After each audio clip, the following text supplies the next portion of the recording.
आप लोग ही हमारे स्तंभ हैं जो हमारी आवाज को प्रशासन तक पहुंचाते हैं, और प्रशासन को आपकी आवाज सुननी पड़ती है।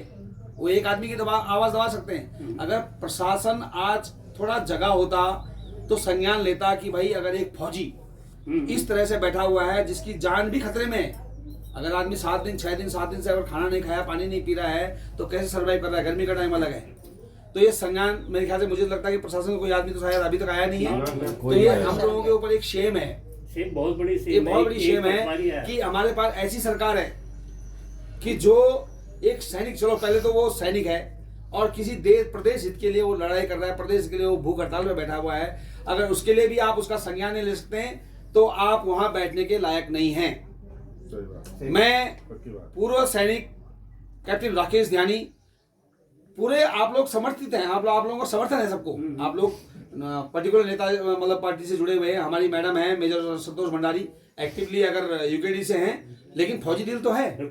तो हम एज ए फौजी, मैं पर्टिकुलरली अपने कर्नल राजीव रावत जी को, क्योंकि वो कुमाऊं रेजिमेंट से हैं, उनको चुन के लाया हूं कि हमने आज अपने भाई, छोटे भाई का जो भूख हड़ताल है उसको हमने यहाँ पे फिनिश करके जाना है। और हमारी उनको राय होगी कि भाई साहब आप फौजी हो, खाओ पियो, और इस प्रशासन को उखाड़ने के लिए सब मिलके हम लोग फौजी एक हैं। जो भी पार्टी हमें अच्छी लगी, चाहे वो बीजेपी है, चाहे कांग्रेस है, चाहे यूकेडी है, फौजी जिसे लगेगा कि हाँ ये प्रदेश का हित कर रहा है, हम सब उसके साथ खड़े होंगे।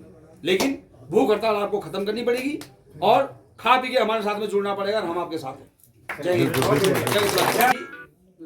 अब भुवन भाई पहले कुछ बता दें कि हमारा अनुरोध जरूर स्वीकार करेंगे, और क्योंकि वो नॉन पार्टी से है, अभी वो फौजी हैं, मैं भी फौजी हूं, तो हम तो रिक्वेस्ट ही कर सकते हैं कि आप अगर हमारी बात मान लेंगे तो हमारा भी सम्मान है, और गौरव सेनानियों का भी सम्मान है कि हम भूतपूर्व सैनिक, सबका सम्मान है। तो आपको हमारी बात माननी चाहिए। आपके बड़े, इसीलिए हम कुमाऊं रेजिमेंट से आपके सीनियर अफसर को यहाँ पे लेके आए हैं कि एक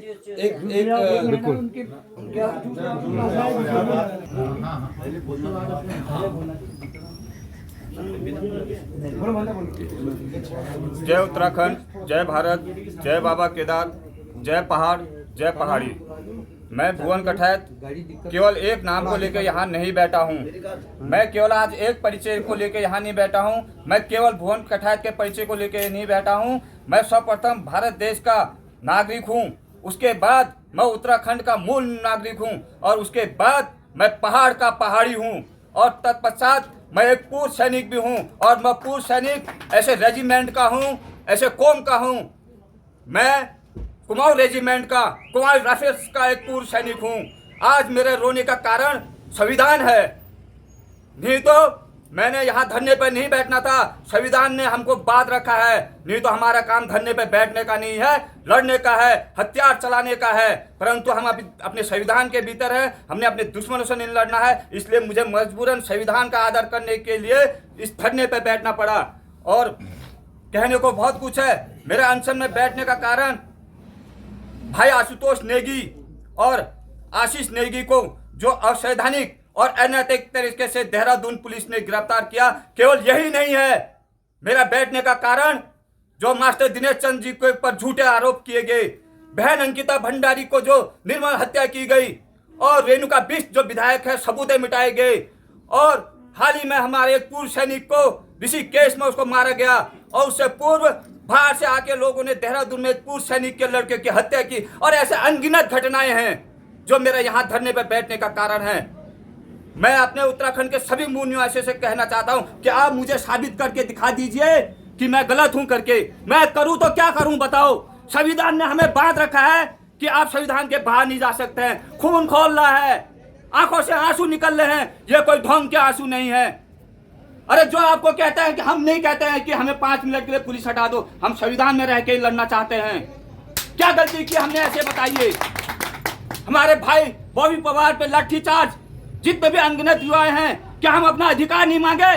मैं पूछना चाहता हूँ, हमारे राज्य आंदोलनकारियों ने जो 42 शहादतें हुई किस लिए हुई हो, हम कहेंगे जय पहाड़ी कहेंगे, हम जय पहाड़ हम कहेंगे। 42 शहादतें हुई है, अनगिनत राज्य आंदोलनकारियों ने यातनाएं झेली हैं। ये राज्य पहाड़ की अवधारणा पे ही बना है। हम किसी भी जाति, किसी भी धर्म, किसी वर्ग का हम विरोध नहीं करते हैं, परंतु ये पहाड़ के नाम पे राज्य बना है, ये हमारे पूर्वजों ने इसमें बलिदान दिया है। और मैं पूछना चाहता हूं यहाँ पर, मेरे को मैं 7 दिन नहीं, मैं 70 दिन यहाँ भूखा बैठ सकता हूँ। बाबा केदार मेरे ऊपर है और नीचे आप सब मेरे साथ हैं। मैं 70 दिन यहाँ भूखा बैठ सकता हूँ, 7 दिन नहीं। मैं पूछना चाहता हूँ कि क्या मैं कोई माफिया हूँ? या तो घोषित कीजिए मुझे माफिया। क्या मैं कोई शराब तस्कर हूँ? क्या मैं कोई रेपिस्ट हूँ? क्या मैं कोई गुंडा हूँ? या मैं मेंटल हूँ? या मैं दिवालिया हूँ? या मैं किसी का कर्जदार हूँ? मैं पूछना चाहता हूँ पूरे उत्तराखंड के विधायकों से, पूरे मुख्यमंत्री से, पूरे उत्तराखंड के मूल निवासी से, अगर मैं इसमें से कुछ हूँ तो मुझे घोषित कीजिए। आदरणीय मुख्यमंत्री महोदय जी और उनके साथ पूरी टीम मेरी कुल देवी गेवाड़ घाटी की मां अग्नेरी की पूजा करने आए थे 4 तारीख को, और मात्र यहाँ से 500 मीटर की दूरी पर उतरे थे। क्या उन्हें पता नहीं था कि एक सैनिक छोड़िए आप, एक मूक नागरिक यहाँ 7 दिन से भूखा बैठा है? क्या उन्होंने एक बार आके यह नहीं कहना चाहिए था कि मेरे मूल नागरिक, मेरे प्रदेश के वासी, आप क्यों बैठे हैं यहाँ पर? अगर मैं गलत था तो कम से कम मेरे को यह तो बोलते कि तुम गलत बैठे हो। मुझे मुख्यमंत्री महोदय या किसी विधायक, सांसद, मुझे किसी से मिलने का कोई शौक नहीं है। हम लोग सम्मान पहले ही लेके आए हैं। मैंने तो माँ काली से प्रार्थना की थी, हे माँ काली, मैं अपने अगर घर जाऊं तो शहीद होके जाऊं, परंतु माँ काली को कुछ और ही मंजूर था। माँ काली का शायद यही होगा कि बाबा केदार की यही आदेश होगी, मैं क्या अपने प्रदेश के लिए निछावर हूँ।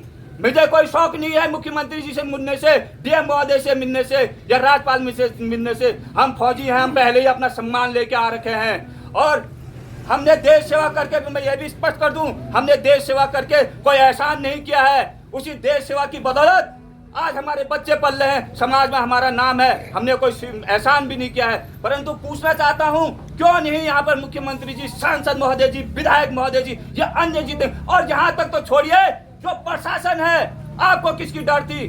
मुझे आपसे मिलने का कोई शौक नहीं है और ना मैं आपके कहने से उठने वाला था।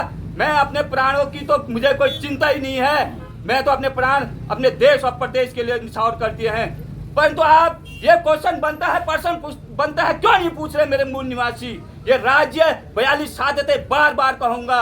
मैं कहना चाहता हूँ 25 ये हमारा राज्य जो बनना था, राज्य बनने से पहले हमारे शहीदों ने, हमारे आंदोलनकारियों ने राजधानी गैरसन घोषित की थी, क्यों नहीं बनी अभी तक? मैं समझता हूं जो 25 साल से विधायक, मुख्यमंत्री, सांसद जो भी इस प्रदेश में राज कर रहे हैं, मैं समझता हूं कि वो 42 शहादतें और अनगिनत राजकारी आंदोलनों की लाशों के ऊपर सत्ता का भोग ले रहे हैं। कब समझेंगे हम इस चीज को? अरे मत मानिए आप मेरा कहना, एक बार तो आप आत्ममंथन कीजिए। किस लिए हमने इस राज्य की, हमारे पुरखों ने स्थापना की, तो आज ये राज्य कहाँ जा रहा है? कहने को बहुत कुछ है मेरे पास। और जहां तक रही, मैं आज चेतावना देना चाहता हूं, हम रोने और ये भूख हड़ताल में बैठने के लिए पैदा नहीं हुए। हमारी कौम अपने देश के लिए लड़ने वाली थी, तो हम अपने प्रदेश के लिए भी लड़ सकते हैं। तो मैं यहाँ पर चेताना चाहता हूँ सरकार को, या तो आप अभी मुझे मेंटल, पागल, गुंडा जो भी है घोषित कर दीजिए, अन्यथा आने वाले भविष्य में मैंने कोई ऐसा काम किया तो पूरे मूल उत्तराखंडी सुन लीजिए। मैं आज तो, क्योंकि भाई आशुतोष नेगी और आशीष नेगी का भी मुझे मैसेज आ चुका है कि मैं स्वस्थ हूँ और आप अनशन तोड़िए। मैं आज तो अनशन तोड़ रहा हूँ, परंतु आप आइए, मैं बयान देता हूँ, जेल ले जाना जेल ले जाइए, फांसी डालना फांसी देना है, परंतु आज के बाद मैं भूख हड़ताल पर नहीं बैठूंगा। और कोई ऐसी बात हुई, अगर कोई ऐसी बात हुई, अगर हमारे जमीर को जगाया गया, तो मुझे संविधान से बाहर जाने के लिए मजबूर न मत करना, और उसका जवाबदार होगा पूरा शासन, प्रशासन, और मैं उसका जवाब पूरा अपना उत्तराखंड के मूल निवासियों को भी मानूंगा, क्योंकि आप जग नहीं रहे हैं, आप बिक रहे हैं एक छोटी सी लालच के लिए। आप अपनी माताओं का सम्मान नहीं कर रहे हैं, आप अपनी बहनों का सम्मान नहीं कर रहे हैं। आप देखिए पहाड़ के गांव खाली हो रहे हैं। कहने को बहुत कुछ है, लेकिन चेताना चाहता हूं, आज के बाद अगर जैसे मैडम जी ने कहा था, अगर हमें अपने स्वाभिमान के लिए हथियार भी उठाना पड़ेगा, उठाएंगे, उठाऊंगा, मैं उठाऊंगा। अगर मुझे अपने पहाड़ के स्वाभिमान के लिए हथियार उठाना पड़ेगा, मैं उठाऊंगा। और यहाँ पर मैं चेताना चाहता हूँ, इसका जिम्मेदार पूरा उत्तराखंड शासन प्रशासन और आप मूल निवासी भी होंगे, क्योंकि आप जग नहीं रहे हैं। आप मुझे कायर ना समझे, मेरे आंसू मेरे मूल निवासियों के कारण ही निकल रहे हैं। मैं कहने को बहुत कुछ है, मैं अधिक कुछ नहीं कहूंगा, लेकिन अब जो भी होगा उसका जवाबदार उत्तराखंड सरकार, शासन प्रशासन और पूरे मूल निवासी होंगे। और एक अपील और करता हूं, अगर आप अपने को मूल निवासी समझते हैं तो पहाड़ की आवाज बनने के लिए 8 तारीख को देहरादून पहुंचे पहुंचे या फिर कैसन पहुंचे। किसी एक आशुतोष नेगी के लिए नहीं, किसी एक आशीष नेगी के लिए नहीं, ये लड़ाई है पहाड़ की सभ्यता के लिए, उत्तराखंड के अस्तित्व के लिए, हमारे जमीन के लिए, हमारे स्वाभिमान के लिए, हमारी उन 42 शहादतों के लिए, हमारे उन राज आंदोलनकारियों ने जिन्होंने आपको लड़के राज्य दिया था। अरे देखो, अगर मैं झूठ बोल रहा हूँ, भाई से अनुरोध है कि पहले वो अपना अगर देखो खराब हो सकती है। 2 अक्टूबर 1994 मुजफ्फर नगर हत्याकांड को देखे अगर आज की कलेजा नहीं फट जाएगा तो तब कहना, अरे क्यों आज आप सत्ता के दलाल बने हैं, क्यों बने हैं आज सत्ता के दलाल। जय उत्तराखंड, जय भारत, जय बाबा केदार, जय पहाड़, जय पहाड़ी। हम जो है दूर से आए हैं तो उन्होंने हमारा भी सम्मान रखा है। बिल्कुल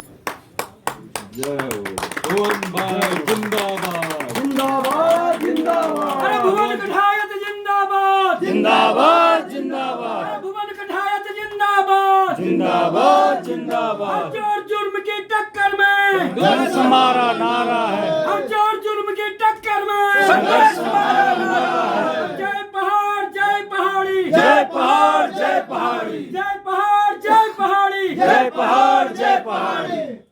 दोरहाट एरिया की जनता का बहुत बहुत धन्यवाद कि हमें तो इतने हाँ सर बोलेंगे, हमें तो इतने तगड़े लोग देहरादून में नहीं मिले जितने आज दोरहाट एरिया में मिल रहे हैं। धन्यवाद आप लोगों का। धन्यवाद। इसी क्रम में इसी के साथ हमारे युवा साथी मेरे प्रिय अनुज, पूर्व सैनिक और एक मन से आंदोलन करने वाले, एक होता दिमाग से करते हैं, ये अंदर से जो हृदय से जो बात निकलती है उसके साथ आंदोलन करने वाले मेरे युवा भाई, जिनका अनशन अभी अभी कर्नल राजीव रावत जी, मेजर संतोष भंडारी जी व कैप्टन राकेश ध्यानी जी के द्वारा संपन्न हुआ है, समाप्त हुआ है। और हमारे बड़े भाई खीम सिंह जी हैं जो पूर्व सैनिक हैं, हमारे बीच में हैं। मैं इसी क्रम में निवेदन करूंगा, हमारे बीच में कर्नल राजीव रावत जी हैं कि आप अपने मुखार बिंदु से 2 शब्द आशीर्वचन के रूप में यहाँ पर कहेंगे। कर्नल राजीव रावत। मैं 25 साल फौज में जब मैं पैदा हुआ था, पैदा हो सकता हूँ मैं इसको कह सकता हूँ कि भुवन कठैत जो फौजी है, इन्हीं के पलटन के मेरे सब इंस्ट्रक्टर थे, हवलदार इंस्ट्रक्टर एचआई थे आईएमए में। उनका नाम था किशन सिंह कुरंगा साहब। क्योंकि केवल इसी पलटन को प्रिविलेज है कि ये जो है गुरखा राइफल्स का हैट टेढ़ा पहन सकते हैं, बाकी कोई पलटन नहीं पहन सकते। ये राइफल्स जो प्योर है।